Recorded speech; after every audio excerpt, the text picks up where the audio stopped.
Hi, everyone. Welcome to the series on the political economy of health in Europe. I'm your host, Carlos Muntaner from the University of Toronto. This series came about when having a conversation with my colleague and friend, Rick Wolf from NYU. He suggested it would be a great idea that we interviewed political economists about the situation in Europe and the prospects for its future, meaning after the COVID pandemic.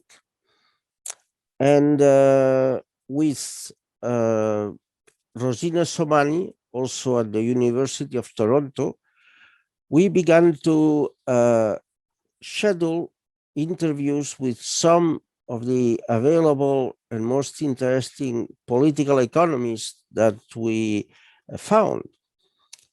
A problem that we had and that we are working on it is that so far we were not able to interview women, economists, sociologists, or political scientists.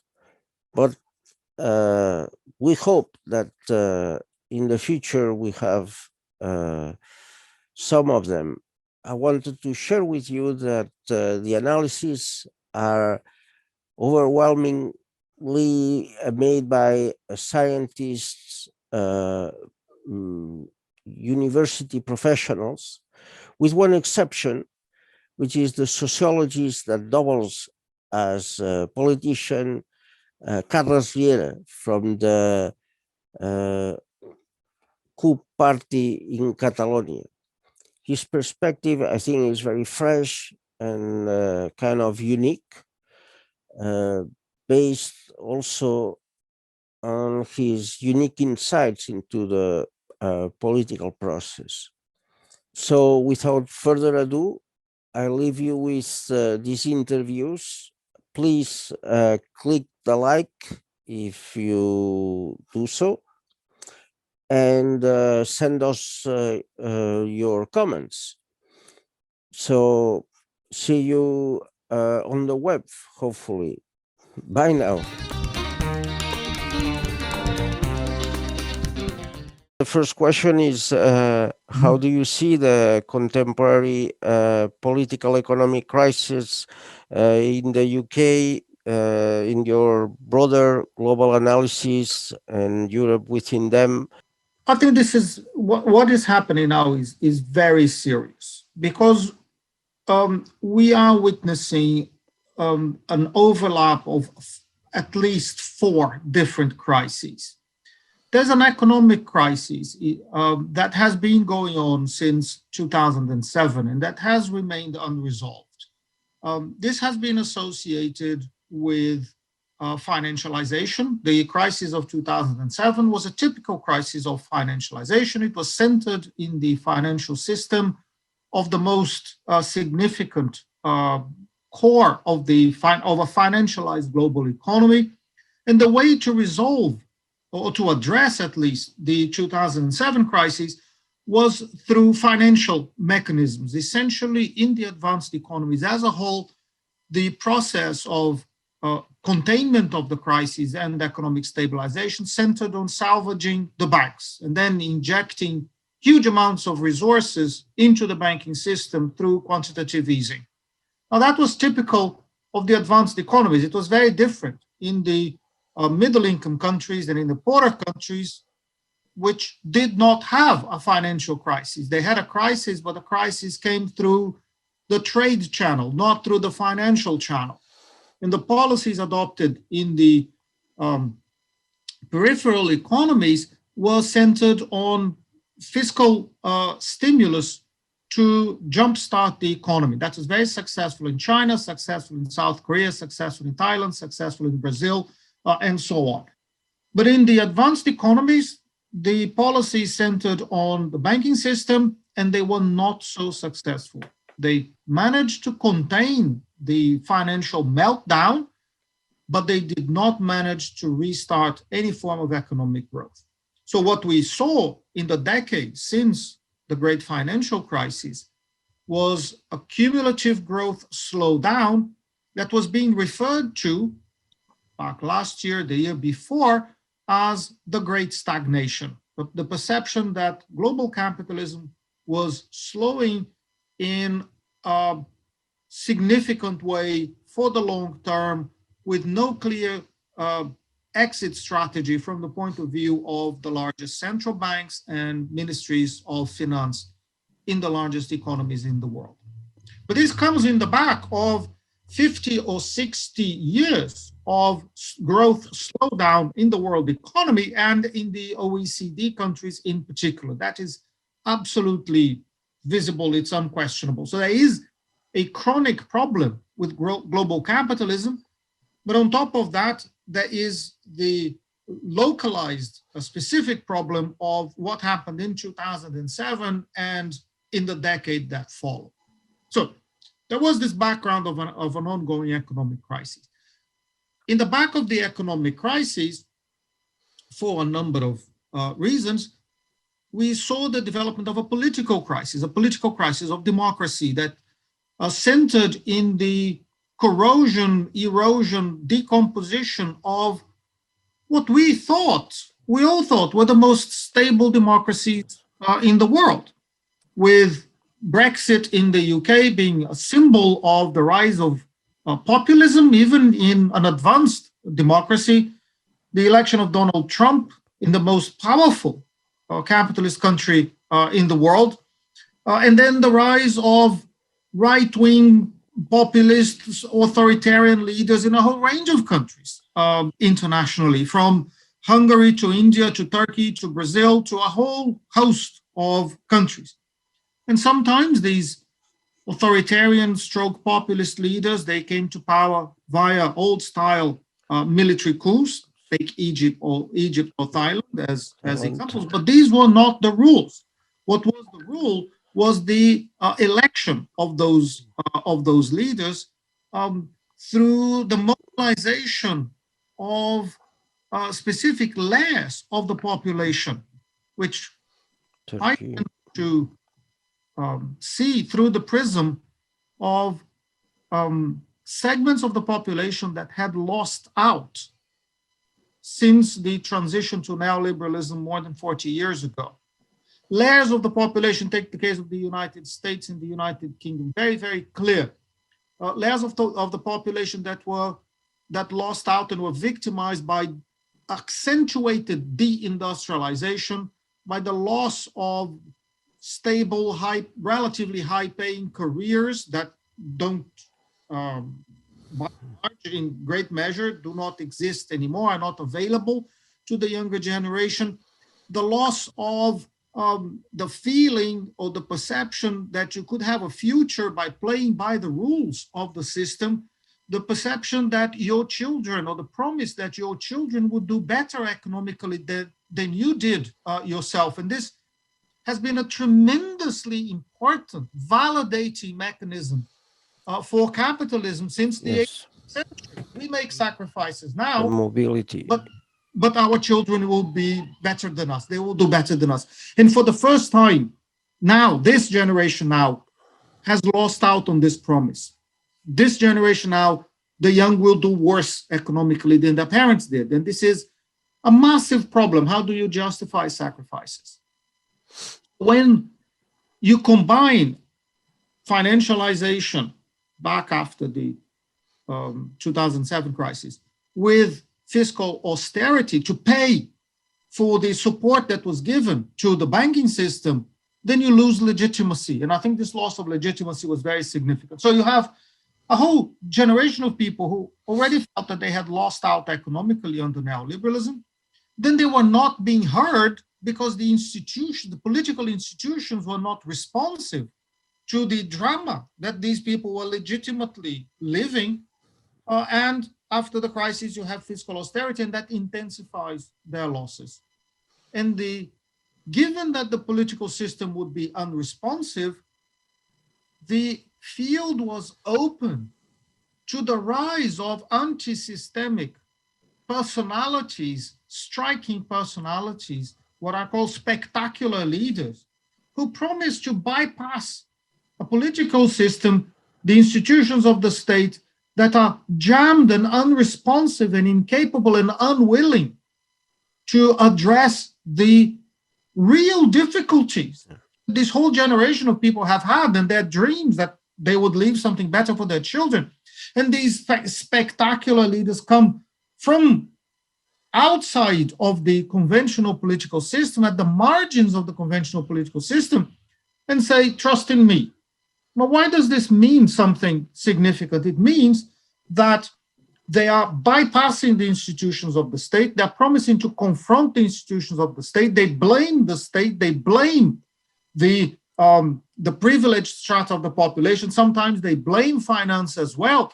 And they mobilize sometimes grounded political movements. Take the case of India as perhaps the biggest example, movement that had been around for decades. But in many cases, these are leaders that float into the political system and make their own very volatile coalitions to move into power. Donald Trump hijacked the Republican Party in the United States. Jair Bolsonaro in Brazil didn't even have a political party, and he was just swept into power. And were his supporters. Erdogan had a political party, but he basically built it himself. Sorry, I interrupted you. Oh no, that in the case of Jair Bolsonaro, who were his economic supporters? The economic side of Jair Bolsonaro was looked after by Paulo Guedes, who is a former Chicago boy. So literally, he was a very young Chicago boy under the Pinochet administration. He moved back to Brazil, became a banker, and realized at the beginning of the electoral campaign that he should bet on Bolsonaro. He became the absolute authority in Bolsonaro's team when Bolsonaro was trailing at 1% of the opinion polls. It was a massive bet that Paulo Guedes made. But Paulo Guedes was functional for Bolsonaro because he gave Bolsonaro a way into the financial elite in the country, a way into the economic elites. And he gave credibility and contacts to Bolsonaro. It is plausible to question, would Bolsonaro have been elected without that alliance with the ultra neoliberal wing of Brazilian capital through Paulo Guedes? It's an interesting question to ask. But Bolsonaro was elected in a way similar to the way Donald Trump became the Republican Party candidate in the United States. There was a vast field of candidates for the Brazilian presidential elections, and they fell one by one, and they left Bolsonaro, and they left the candidate of the Workers' Party, and they confronted each other in the second round of the elections, and it was clear that Bolsonaro was going to win. It was there was no doubt about that. So Bolsonaro comes as this spectacular leader coming from outside, similar to Trump, a whole range of other or similar examples in other countries too. So these are people who promise to confront the consequences of neoliberalism, who promise to masses of dissatisfied, unrepresented people that they will represent those masses of people. But notice there are no institutions mediating this process of representation because political parties have been largely disabled. They don't represent anything very much. They're just there to implement the platform of neoliberalism. It has been like this for a long time. The political system is clogged up and unresponsive. Central banks are autonomous. Treasury departments are bound up by fiscal rules. State-owned companies have been privatized and they are regulated independently of government. So a whole range of tools governments used to have, those tools are not available anymore. So governments are disempowered. Even if they wanted to do much more, it would be difficult, but they don't even want to. So once again, you have a clogged up and unresponsive political system. Those leaders come and they say, trust in me, I will do this. And by the way, case of Donald Trump is particularly symptomatic. Trust in me because I'm successful outside. I'm a successful businessman. In other countries, similar thing happened. Look at my life trajectory. I've been successful in business. Consequently, I can run a country.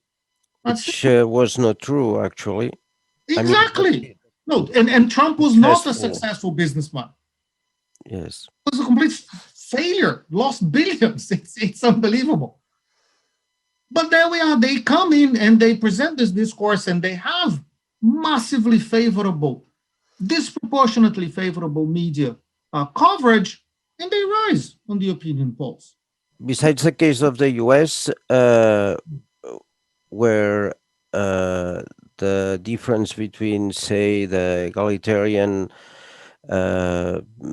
candidates and the right wing is huge economically and politically, how do you explain the lack of emergence of a left that could give answer to this situation, a more radical left, so to say, one that would not have been tainted by the selling out of the social democracy to neoliberalism?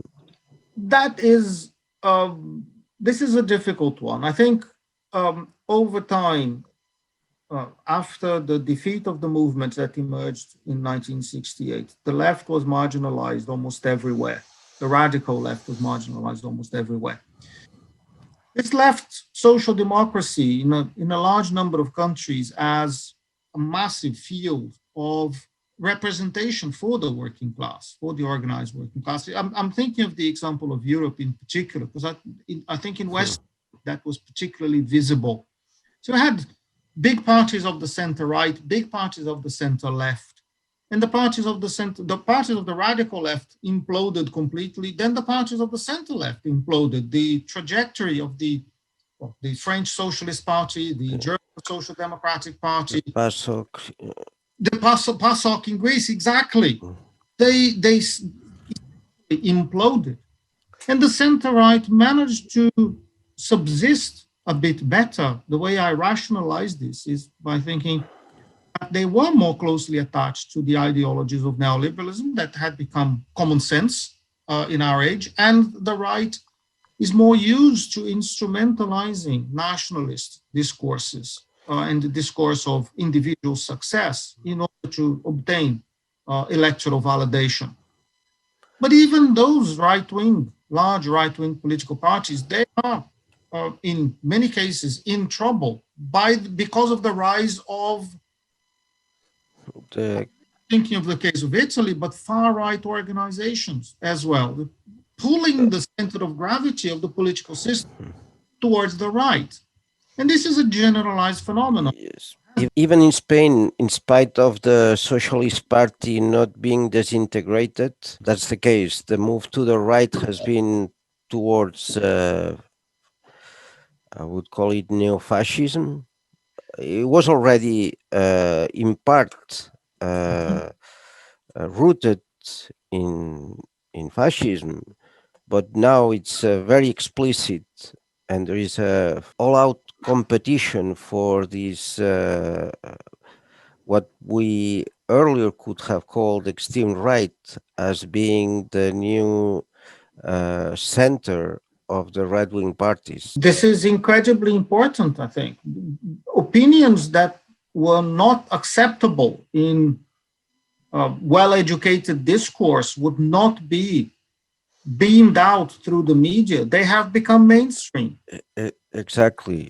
But anyway, so you have this crisis of democracy, crisis of representation, implosion of the far left and then the center left, rise of the far right, rise of those spectacular leaders who come to power promising to confront neoliberalism, but in fact they implement a radically neoliberal program invariably because they are representatives of capital. They are associated with so-called free enterprise and with large companies, big monopolies, et cetera, et cetera. So they come to power and implement the same policies as always. Regressive policies, tax cuts, reducing regulations and constraints on large corporations, et cetera. The inevitable consequence is that the people who had already lost out on the neoliberalism, they will lose even more. But they will lose even more. And it would be very difficult for people who had committed already to this type of spectacular leadership uh, and direct representation, bypassing the institutions of the state and the established political parties. Very difficult to understand what's going on. So my concern is that they might well radicalize even more to the right, that they might be increasingly convinced that outright fascism is the next possible answer.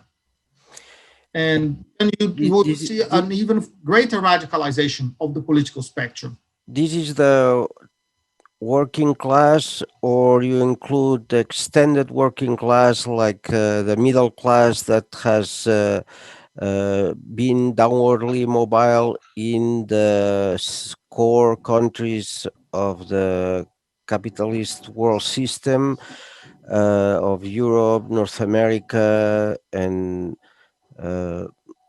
it's hard to say Japan, but at least the offshoots of the UK colonies in Europe, or you see different class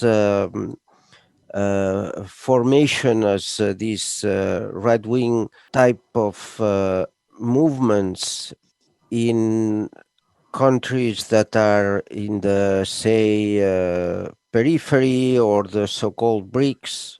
I think it will vary depending on the country. I think for the Anglo-Saxon countries, my impression is that support for the far right is concentrated on the kind of traditional white working class that lost out, most clearly under neoliberalism through deindustrialization and lost prospects as well as the small business managers and small business owners.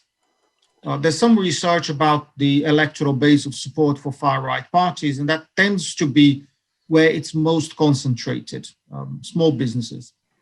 In other countries, it will be different. In the case of Brazil, for example, the mass base of the far right is heavily concentrated on the upper middle class. But that is because of the specific dynamics of economic and political dynamics of the country in the last 20 years or so. Brazil went through a process of intense deindustrialization with a lot of losses for, not just for the skilled working class, but particularly for the middle classes that lost their managerial positions, lost positions in the state apparatus also because the state shrank and shed people. So all these people who normally would be positioned in the top 10% of the distribution of income, below the 1%, but above the 10%, they had to move, a lot of them had to move into private businesses in a much more insecure position. And one of the reactions to that has been to become extremely hostile to the Workers' Party, center-left administrations between 2003 and 2016. And this ended up, for processes that we can discuss separately, ended up in a frenzy, an escalating frenzy of extremely right-wing feeling that led to the overthrow of the Workers' Party government led by President Dilma Rousseff and led to ultimately to the election of Jair Bolsonaro, somebody who is at a personal level completely incapable, completely lacking in the virtues that are needed of a political leader.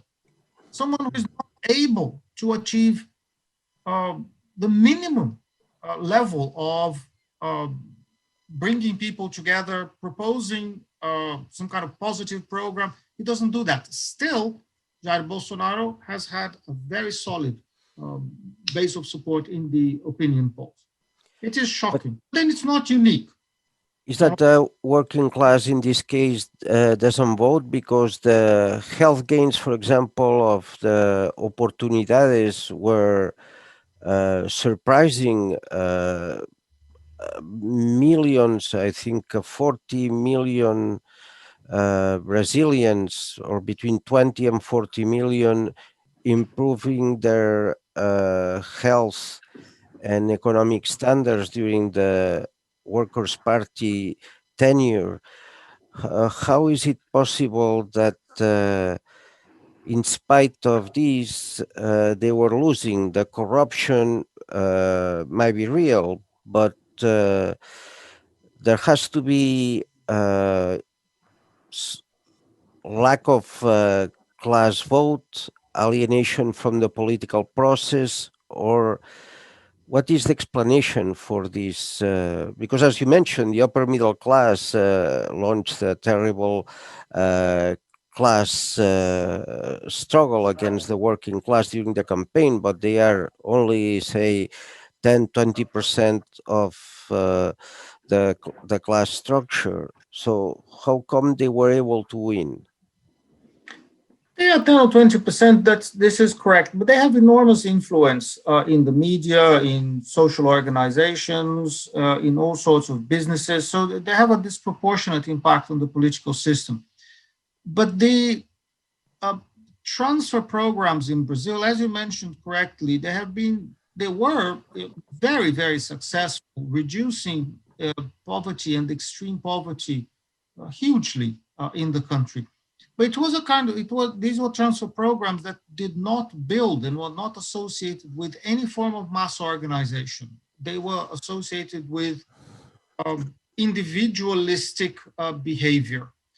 Um, and they lost steam. They lost steam because the resources that were being pumped into the system were coming from the global commodity boom. Brazil is one of the largest commodity exporters in the world. When the global commodity boom was in full swing, say between 2002, 2003, and 2011-12, the government had sufficient resources to distribute. After 2012, then the program started losing ground. And ultimately, as you mentioned, corruption became a significant issue, demoralizing the Workers' Party. Now, it seems clear to me that there were real problems with the way the Workers' Party managed the political system and managed the country. But the way in which those scandals were investigated was very heavily partisan. They were deliberately targeting individuals and within the Workers' Party and the party itself, while at the same time, politicians associated with the political right were left without a similar level of scrutiny. So Brazil is traditionally a heavily corrupt country, a political system that is completely rotten and has been for a very long time. But historically, if you look back over the course of the 20th century, the way in which the far right has been able to gain mass traction always has been through corruption scandals against governments that incline towards the left. Scandals that were grounded in reality or not, but they were used to overthrow administrations repeatedly. So it's purely instrumental because there is no real commitment to addressing corruption. For that, you'd need some other form of treatment to the problem. So my point is not that corruption did not exist, not at all. Corruption is the way in which the political system in Brazil functions. That's how it works. Like Color de Mello, or many presidents were ousted under these type of accusations. Yes, exactly. It's the instrumental use that is the problem. It's the use of lawfare. Most clearly, in the case of former President Lula, it's absolute transparent case of tangling him up on any sort of judicial case that will paralyze him and ultimately led him to jail. And he served in prison for over a year and a half until he was released. And there's still a succession of cases for him to have to deal with. And that is a very effective tactic to immobilize a political leader. You just tangle them up in judicial problems. And you may even get the big prize, which is to put them out. And it's very demoralizing. Once your name is in the media saying that you've been accused of corruption, that's a swamp. And this has been used repeatedly over time. But then, so you have this political crisis around the world. Then there's the third crisis. Sorry, to go back to where we are, there's Yes. the third crisis, which is the pandemic. So the pandemic hits a global economy that is fragile and a political system that is suffering from problems of legitimacy and in many cases being led by spectacular leaders with no particular talent or capacity to address a serious immediate challenge. It's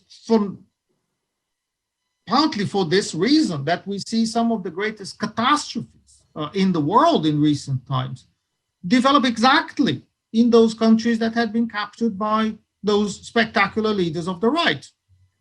United States, United Kingdom, India, Brazil.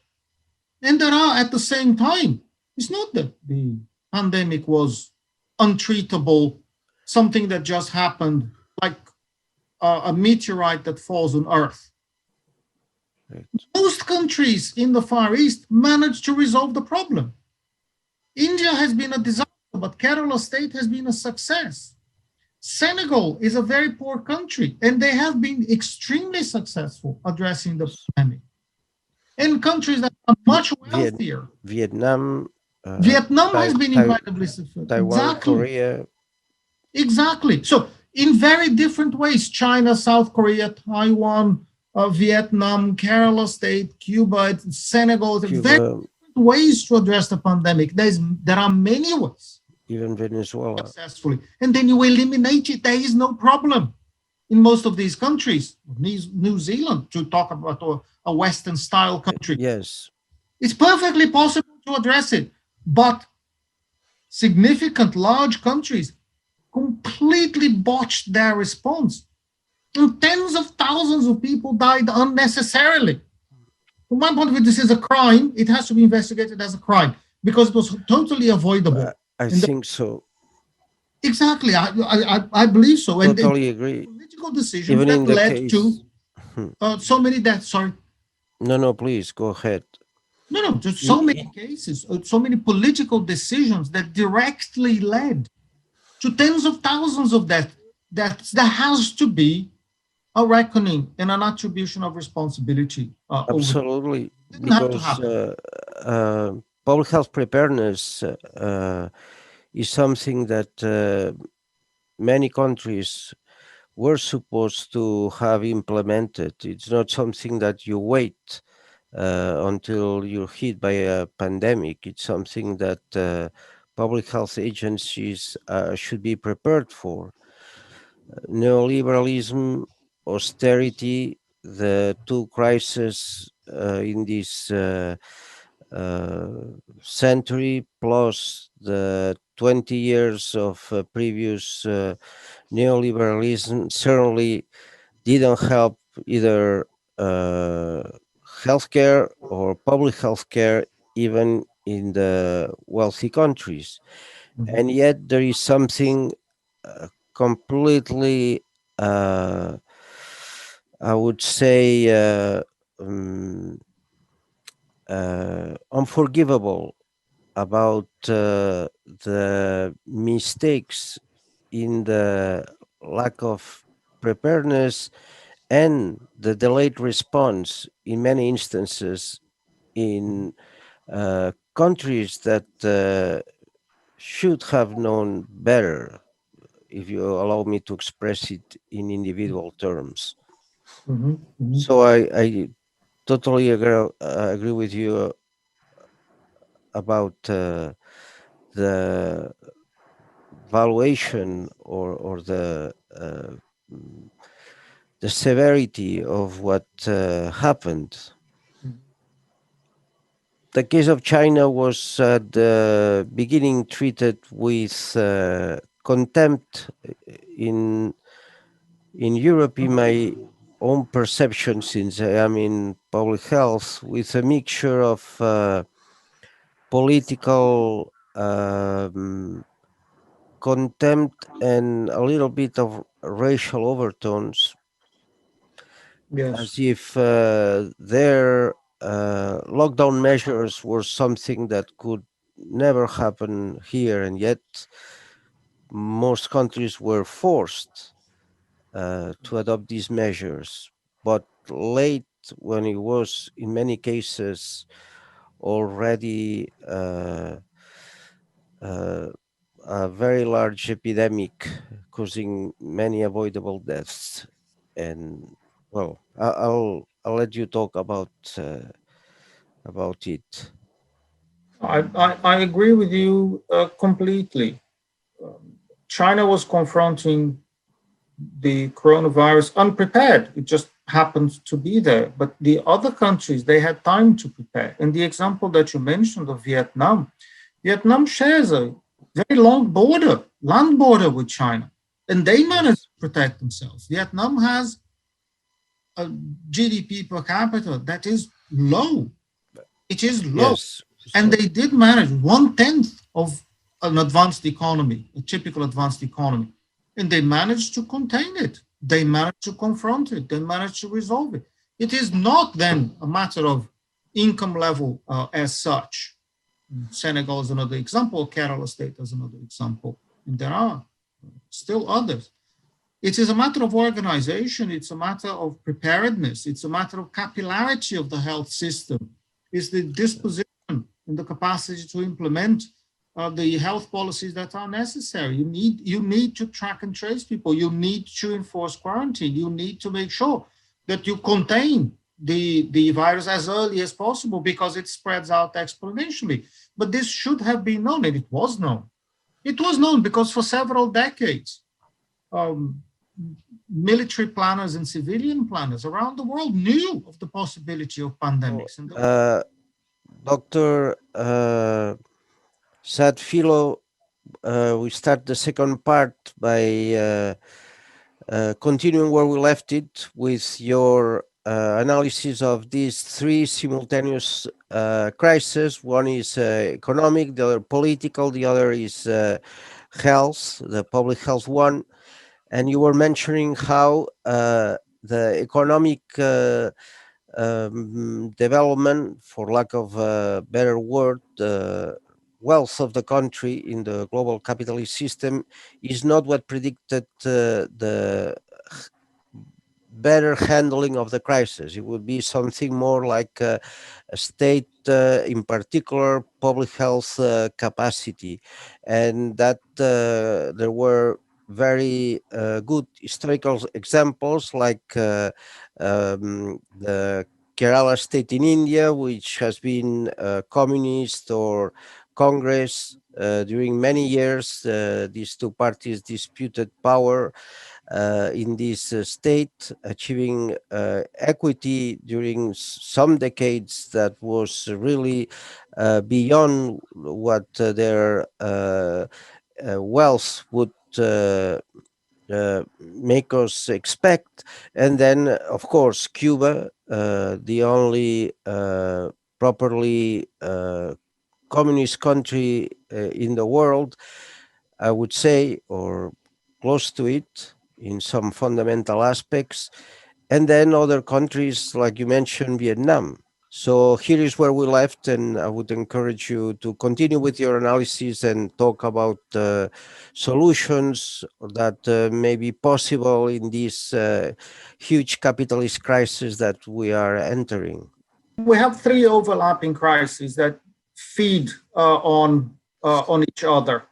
There's a fourth crisis that I'm not going to discuss, but just mention, which is the environmental crisis. And the environmental crisis is the real challenge that we're going to have to address. And if the more neoliberal countries fail miserably to address this pandemic, there is no hope that they will take the decisive action that is needed to address the environmental crisis. And this is really an existential crisis for humanity. Either we will succeed and continue to exist, or we will fail as a civilization. And I'm concerned that we are on a trajectory of failure. But let's park this question. My view is that mass dissatisfaction has grown enormously since 2007. And we notice this dissatisfaction in the rise of political movements of the left in particular, we talked about the right, that also expresses dissatisfaction, but in a specific way. The movements of the left have been growing in many circumstances around the world. The two Bernie Sanders campaigns in the United States showed enormous levels of dissatisfaction in a country that is the absolute pillar of global capitalism. The movement around Jeremy Corbyn in the UK was also incredibly successful, brought 500,000 members to the Labour Party. The Workers' Party government in Brazil, we talked about that. The movement that led Syriza to power in Greece, a whole number of movements in Spain. There are movements in different parts of the world. Now, all these examples that I gave, ultimately, we could say they ended in failure in terms of the immediate goals of those organizations, movements, etc. But what they do show is that there is mass dissatisfaction, and that this mass dissatisfaction can be mobilized around progressive banners. How far it's possible to advance with those movements, that is an open question. And hopefully those defeats will lead to some lessons being learned, and there will be a new generation of movements. So if you compare the two Bernie Sanders campaigns, for example, they were different, and the circumstances were different. And the Black Lives Matter movement in the United States has been absolutely extraordinary. It's a vast movement, perhaps the most sustained campaign of protest in the history of the United States on a problem that is crucial to the constitution of that country, not the written constitution, but to the way in which the United States exists as a settler nation that is founded on racism and slavery. It's absolutely central, and that is what is being exposed right now. So how can you bring together this the class issue with the racialization issue in U.S. racialized capitalism? Because somebody tried in the 80s and got a lead even in the close to Super Tuesday. That was Jesse Jackson's Rainbow Coalition. Something like that could be possible in the US. Paradoxically, a country that seems to be, or I think has more opportunities for democracy to express itself than, say, Europe as a whole, not individual countries, but Europe as say EU or Eurozone, which is extremely anti-democratic in its power economic structure. So do you have any idea as to how to reconcile this fragmentation of the left? And the United States, it's very a case in point, but there seems to be the same problem in other countries where the left is fragmented. you're absolutely right to point to this issue. Since the 1960s, especially, the tendency for the left has been to fragment around identities and specific banners of struggle. And this sometimes it has led to significant progress. The struggles for the recognition of disabled people or gay people or rights of women, etc. A whole range of specific fights that was worth having, important to win, and very significant victories have been obtained. But the problem is exactly this one. How do you make those specific programs coalesce around large-scale social and economic change? That is a challenge. Now, I don't think that it's possible to answer this in a very simple way. My impression is that this is going to be the outcome of experience of struggle and success. I think the Black Lives Matter movement in particular, or as a recent example, has been more important for this coalition of interest groups and struggles than any number of political programs, academic conferences, or what have you. It's not going to be, I'm convinced of this, it's not going to be through the foundation of a new political party or through a conference or by trying to merge existing organizations that we're going to overcome this fragmentation of struggles. It's going to be in the struggle itself.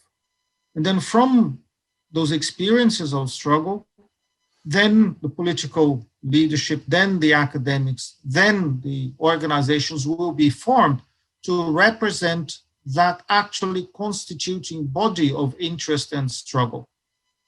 So what I think we need is not more papers about it. We need more struggles. And then we need to learn the experiences of success. Now, remember, that in the past 40 or 50 years, the left in the advanced economies in particular has had an almost unbroken trajectory of defeat. It's one defeat after the other. It's absolutely depressing. But in the past few years, some struggles have been successful, and some elements of reconstitution of a larger political program of the left have been achieved. So I am optimistic in that sense. Where are the successes?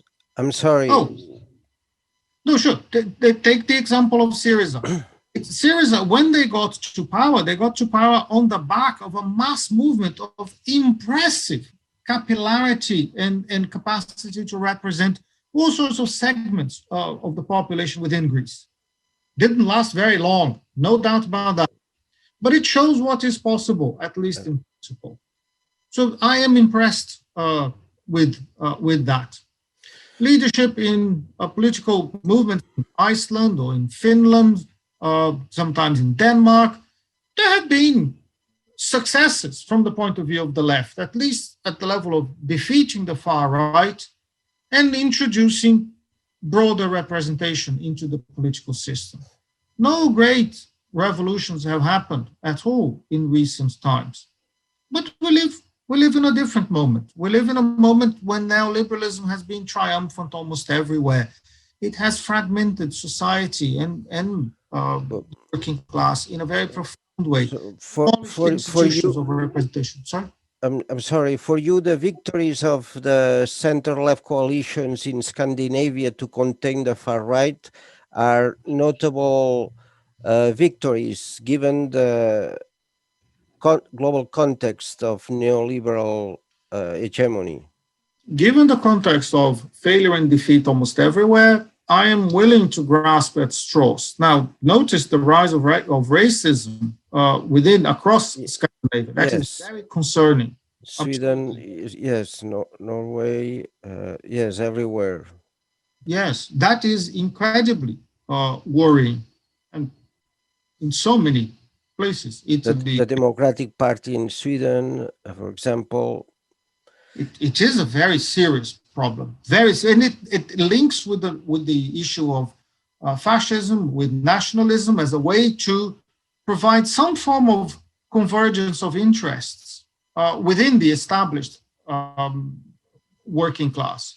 So that is not what I would want to see, evidently, but we see mobilization and we see people talking about politics, sometimes in a more progressive way. Now, we need to come out of this cycle of defeat in some form.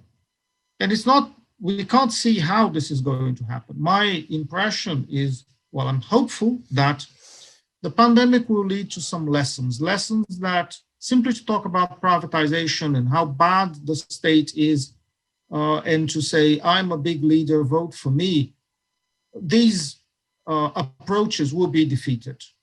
And the lessons of the pandemic will stay that you do need an organized state apparatus. You need to resource the public health system.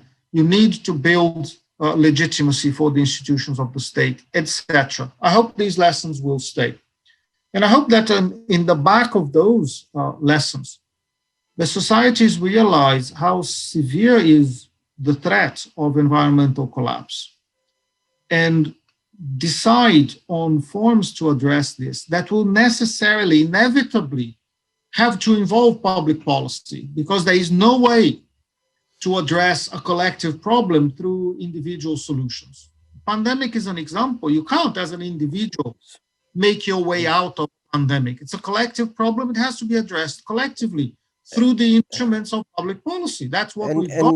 and yet it's very difficult, even among the left, to r- make people realize that the problem was one of public health and not one of the healthcare.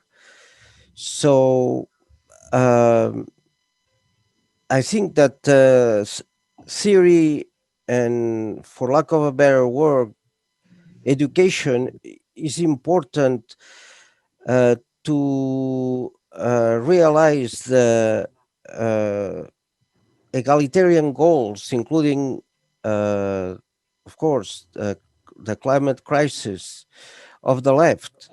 And that experience alone, to me, is not sufficient. If there's something that I would I be a little bit doubtful of the Marxist tradition is the emphasis on practice. I would say practice needs to be informed by science in some way before you can have a policy implementation.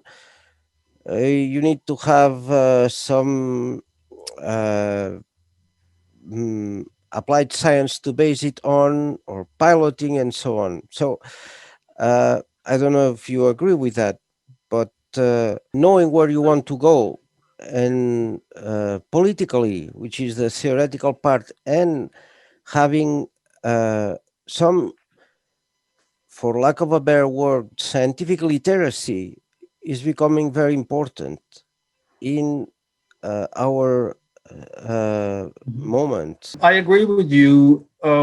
Absolutely. We need to know what we are trying to achieve. I think one of the most distressing phenomena we have seen in recent times is this demoralization of scientific knowledge and this questioning of the most elementary facts of existence. And these are associated with the far right, this absolute denial of the truth, not just at the level of rejection of vaccines, for example, in the name of individual freedom, but also the claim that individual freedom allows people to believe in whatever they want to believe. If they want to believe that the earth is flat, they're entitled to do that. And this is absolutely shocking. I did think that we had crossed that bridge several centuries ago. Exactly. But this is partly the despair of a generation that has no certainty about anything. Neoliberalism has created radical uncertainty for everybody, but also the general ideology of individualization of the truth. If I can prefer this brand of cornflakes to that brand of cornflakes, I can prefer this hospital to that hospital, why can't I prefer this truth to that other truth? And this is shocking. It's absolutely shocking. And it does create problems for any political program that wants to achieve broad legitimacy in society. At some point, the debate has to end. At some point, general truths have to be accepted. And at some point, you have to move. You have to move with the realization of a generally accepted program. So this is a problem. Another connected problem is the loss of political courage in our political systems. You see no Roosevelt these days. Now, Roosevelt evidently was trying to revive American capitalism, but courage, with the capacity to imagine new institutions, new processes, and the capacity to be bold and to push through solutions against entrenched resistance. You see nothing like this today. And this is, again, a problem. You're not going to get anywhere without political courage. He was pushed from below with socialist, communist parties and unions. And I was just curious, your studies on the value theory, how do they help you understand the current crisis of capitalism or the previous one? you can address those crises in many different ways. And across the heterodoxy, there's a great convergence in terms of the diagnosis of the crisis. It's a crisis of financialization. There's no doubt about that. It's a crisis of neoliberalism. Only the heterodoxy recognizes these two concepts. The mainstream does not accept the notion of neoliberalism, doesn't accept the idea of financialization. The entire spectrum of the heterodoxy does that. And they do that from slightly different perspectives, slightly different starting points. But in general, they reach very similar conclusions. And variety within each school of thought can be larger than variety or difference between them. So Keynesianism and Marxism, when they look at financialization, they can do that from different points of view, but in general, they'll say the same things. And how to disarm financialization, they will also converge. So I'm not particularly concerned about that. From my own point of view, I use value analysis that focuses on the importance of labor and work and social organization and profitability as an organizing principle for society. It then has a particular theory of money and finance, focusing on the concept that Marx called interest-bearing capital. And from there, you build your analysis of the financial system and the way in which contemporary capitalist economies have become financialized. But this is the background apparatus for the analysis. When you look at it on the surface, the applications of the theory, they'll be very similar to other heterodox theories. So I see all heterodox traditions as friends. And a friend in this context will be any school of social thought that is concerned with distribution, that is concerned with equality. Anybody that has those concerns in mind is in the same field together. And on the other side, there's the right, there's neoclassical economics that argue that they are concerned with equilibrium and efficiency. It's a different set of approaches to the economy that I do not sympathize with, although I try to read and try to learn whenever I can from those scholars. But there is a concern also that the left, those people, the heterodoxy, those people who are concerned with equality, they're concerned with lifting societies out of poverty and building more equal outcomes. They have to be connected to social movements too, because change will happen in practice. It will not just happen by papers. Papers are important. Books are important. They give inspiration to people. We have to be there working together as well. Do you see new forms of organizing using new technologies at the same time that they are used as new forms of oppression? How would you deal with a future in which value is created with less and less human labor, and you have a greater mass of unemployed or just a reserve army, if you want, but beyond that, with no prospect of being engaged in an employment relation and productive labor? How would you deal with that? This is a serious problem for capitalism. It's not a problem for economic theory. It's a real problem for capitalism. Now, so far, capitalism has destroyed professions and careers and capital stock repeatedly. Yes. Think of the destruction of horses when automobiles entered into service at the beginning of the 20th century. So the whole industry disappeared. And this is happening again. Jobs will be destroyed by technology and jobs will be created as well. Can global capitalism maintain some form of balance and create an equivalent number of jobs? We don't know. This we do not know. A neoclassical economist would say, yeah, don't worry about that, because everything that disappears will appear somewhere else, and whoever wants to find a job at the market wage rate, they will find jobs. And the heterodoxy will say, no, this is not guaranteed. And the distribution on social, etc., implications can be very adverse. So we do need public policy to look into this and ensure that the resources that are available to society are used in a purposeful way. And one of the ways that they could be used would be to focus on distribution and the reduction of the working week, the reduction of work days. So that would be a tremendously progressive measure. Decades and decades of technological improvement, and the standard workday continues to be about 8 hours. And when it's less, it tends to be because work is precarious. It has become more and more precarious under neoliberalism. That is not the situation we should be in. So there's a lot to be done, and there is no guarantee that global capitalism will deliver the outcomes that are within the realm of possibility. If you look at it from the point of view of technology, it's absolutely dramatic. With the creation of an impoverished and precarious working class, even in very wealthy economies, Germany as a particular example of this. And it did not have to be this way. So we do need very serious political conversations to identify what is it that can be done to build a better future within our technical capacities. But it is, as you mentioned, a matter of pressure. It is a matter of having social movements demanding from governments. The government should act in particular ways, and then having the courage and the capacity to change governments that do not act in the ways in which society expects, demands, and has the right to